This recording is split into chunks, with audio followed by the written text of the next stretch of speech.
Welcome to my go-to shoe, Faith, Hope, Love, a journey through loss, live on, strengthen soul. Before we get started, please like, subscribe, and share. I would love it if you would do that for me. Thank you so very much for doing that for me. Appreciate it. So today, I'd like to kind of share with you what happened over the last weekend. This has been a very busy week. I mentioned before that my Aunt Ada had passed, and so I was asked to eulogize her in New York City on Saturday, January 4th.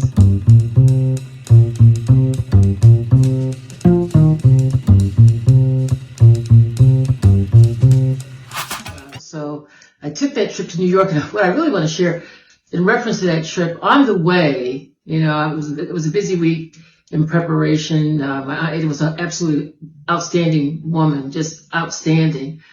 But before I get to sharing a little bit about her, on the train ride up, you get in your seat and you're sitting there and no one's there, you're just there by yourself, and then eventually someone comes in and sits by you. And it was interesting, a lady, a very nice lady, came and sat by me, and we were very silent for quite a bit much of the trip. But then we started sharing and chatting, and she mentioned to me that she had lost her son just only 2 years ago in December due to a fire. And he was 36 years old, same age as my son. And it's just, it's so hard, going through the holidays. And she was sharing with me how, it's been tough on her. And when the fire took place, he had only been in her home. He was waiting to get his new house. And so while he was waiting, he was staying with his mom, and they had some type of electrical fire. And when the fire broke out, the smoke overcame the house, and he actually pushed his mom out the door, and she thought he was right behind her. Lo and behold, he was not, and he succumbed in that fire. Sometimes we're sitting right next to people in the grocery store line, in the mall, in the doctor's appointment, in the doctor's offices. Wherever we go, there's usually people around, and we don't necessarily share with them, or they share with us. And I just thought it was interesting that when she did start to share, and she was telling her story, and of course then I started to share my story. But I have to share with you, when we listen to other people's stories, just like you listen to my story, and I know that each one of you has your own story, it's good to share. It's good to share that story, because then we can pray one for another. Her name was Pat, and so now she's in my spirit to keep her lifted up in prayer, because as she journeys through this loss process, you just have to keep going, because you have other children and you have family members that you want to, see strengthened through this process. And that's why I always call this live on, strengthen soul. Live on through that loss. That does not stop. So I just wanted to say that, because it was a beautiful experience for her to share her story with me about her son and how she misses him, and the family is learning to move through their new normal. She was coming back from Delaware, so she was coming back home, and she was really way upstate. So she was, I believe, she was going back to Rochester, I think it was. But anyway, I say all this to say this, that was my trip on the way to New York, that we need to just keep each other lifted up. And really, to be honest, when you're on your daily routine, and if you see people, and even if you don't speak to them, lift them up. You might not know who they are, but say, Lord, help whoever has need of you today. Because God is here for every one of us. We all need his help. So when we see people that we don't know, or if we do know, just lift them up in prayer. So then it leads me to my, on that Saturday, after I got situated, I spent the day with my brother and that was really great. Had a really good time spending time with my brother, one of my brothers, I should say. And then on Saturday, I saw another brother, and so that was really a great event. Not, I can't say great event, because when it's a loss, it's never, you get to see family members that you don't normally see, so that part is really, really nice. But my aunt Ada was loved by so many people. Oh my goodness. Everyone, and when you are the eulogist, you put your eulogy together, you pray, you meditate, you ask God. And then when I got there, everything that was in my eulogy, people had really said. Everything. I mean, just there was nothing that was not stated that I had already had in my eulogy. And what I think is so beautiful about that is that God, He confirms what He allows you to write. He confirms. You get confirmation of what He once said, and it was really beautiful, because my Aunt Ada she was sophisticated, she was elegant, she was classy, but she was a woman about truth. She was a no-nonsense kind of lady, and everyone else said that too. But the title of my message for her was A Woman of Distinction, and that she was. But more than that, she was a woman of God. And she had cancer for 20 years, and she had done. She walked the journey in excellence. And if there's anything that we all can learn, is as we walk our own personal journey, that we do it in excellence, with an expectation that we're hitting the purpose that God has for each one of us.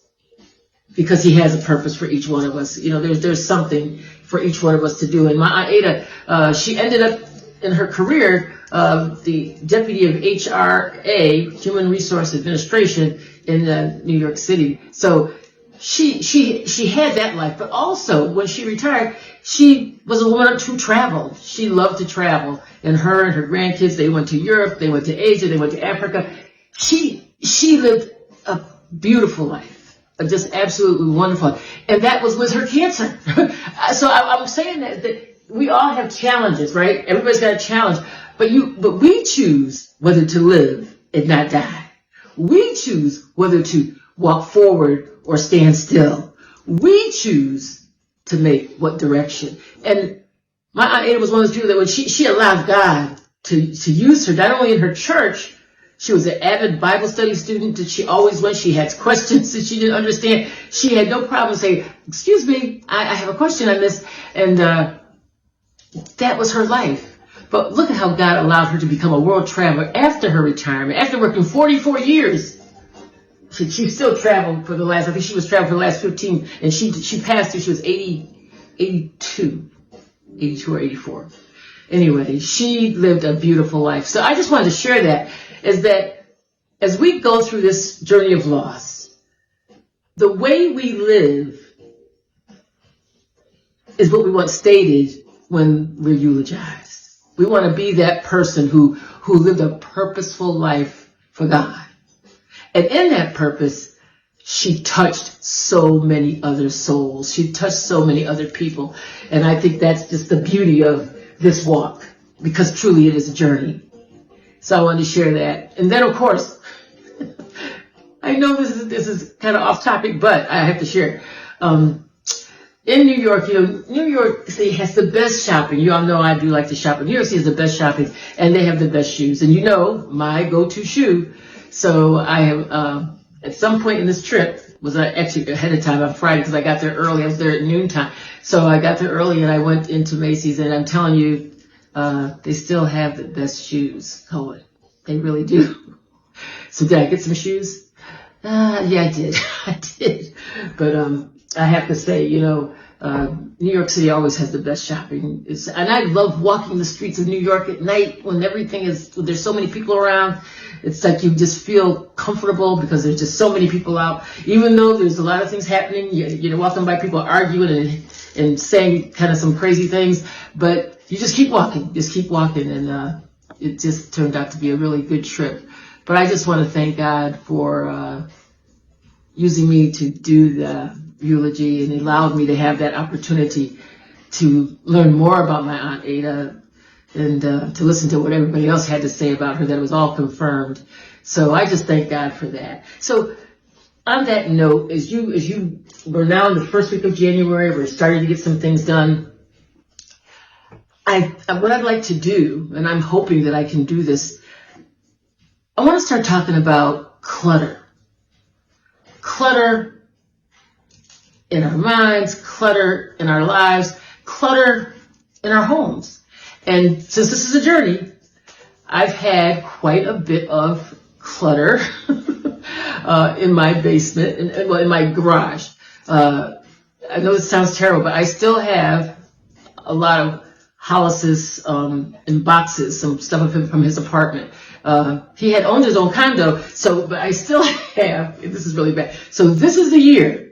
This is this time we're going to start. We're going to start cleaning out his stuff in the garage. So I'm going to take a picture. So I'm going to have the edge of place that picture up here so you can see what the garage looks like, and you can see that stuff that's there. And then, so y'all, these boxes down there that you can see are boxes and crates of Hollis's that, let's face it, they've been there 10 years. It's time to let it go.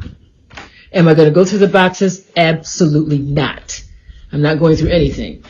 I am just going to get rid of these. Now, I'm going to take these crates, and that's Hollis's stuff, the crates, not the cooler, but the crates are Hollis's. I'm just going to remove the stuff out of the crates and use it as storage, because as you can see, I've got things that belong to me that need to be put in storage. So this is some of the stuff that you can see. I should be embarrassed to show you guys this. So this stuff has to all be organized, and we're going to do that, as you can see. And then I've got an alcove that, if you go back in there, there's Hollis's stuff from when he was in high school and he played ball, all his uniforms and all that kind of stuff. So we're going to get this done. You know, when you put this out here like this, when I put this out here like this means I got to get it done. Oh my gosh. Help me, Lord. Anyway, I feel like I'm really committed now. I want you all to share with me how your clutter is. Do you have anything like this going on? Am I the only one? I hope not. I hope not. This is bad. I am feeling a little bit embarrassed, but it's okay. We're going to get it done. And the whole point of we're journeying through this together. So as we journey together, God's going to help us, and we're going to get it done. Okay?